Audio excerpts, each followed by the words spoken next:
নমস্কার, আমি দীপ সরকার। আমি কালচিনি গভর্নমেন্ট আইটিআইয়ের ইলেকট্রনিক্স মেকানিক্সের দ্বিতীয় বর্ষের ছাত্র। তো আজকে আমরা ল্যাবে একটি এক্সপেরিমেন্ট করেছি, যার নাম হচ্ছে অ্যাস্টেবল মাল্টিভাইব্রেটর।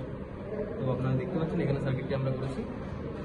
তো এই সার্কিটটির মধ্যে আমরা যেটা ইউজ করেছি, তো এটা ইউজ হয়েছে 555 আইসি।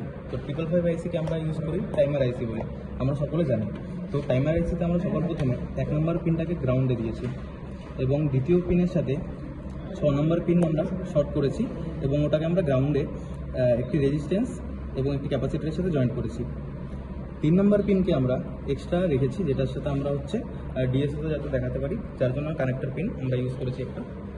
এবং চতুর্থ পিনের সাথে অষ্টম পিনটি আমরা শর্ট করেছি, যেটি আমাদের গ্রাউন্ডে এসেছে। তার সাথে 6 নম্বর পিনের সাথে একটি ক্যাপাসিটার জয়েন্ট হয়েছে এবং এটি গ্রাউন্ডে এসেছে।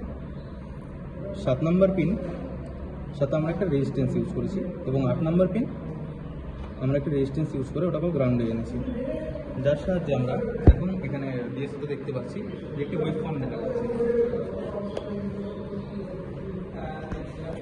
এটি হচ্ছে সার্কিটের একটা ওয়েভ ফর্ম, যেটা আমরা ইউজ করেছি।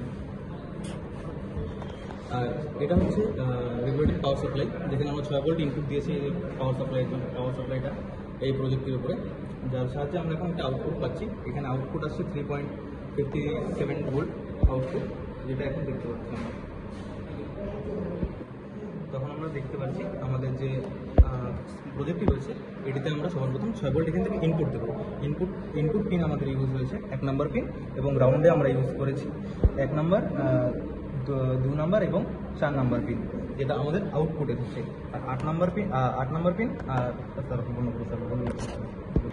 তো আমাদের যে প্রজেক্টটি রয়েছে ওইটাতে আমরা ইনপুট দিয়েছি এখান থেকে 6 ভোল্ট ইনপুট পিন আমরা ইউজ করেছি। 8 নম্বর পিনে আমাদের ইনপুট গেছে।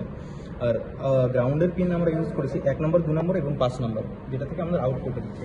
এবং এখানে 3 নম্বর পিন এবং 4 নম্বর পিন যেটা রয়েছে, ওখান থেকে হচ্ছে আমরা ডিএসওর সাথে কানেক্ট করার জন্য দুটি আউটপুট রেখেছি, যার সাথে আমরা এখানে কানেক্ট করেছি। এবং এখানে একটি গ্রাফ আমরা দেখতে পাচ্ছি।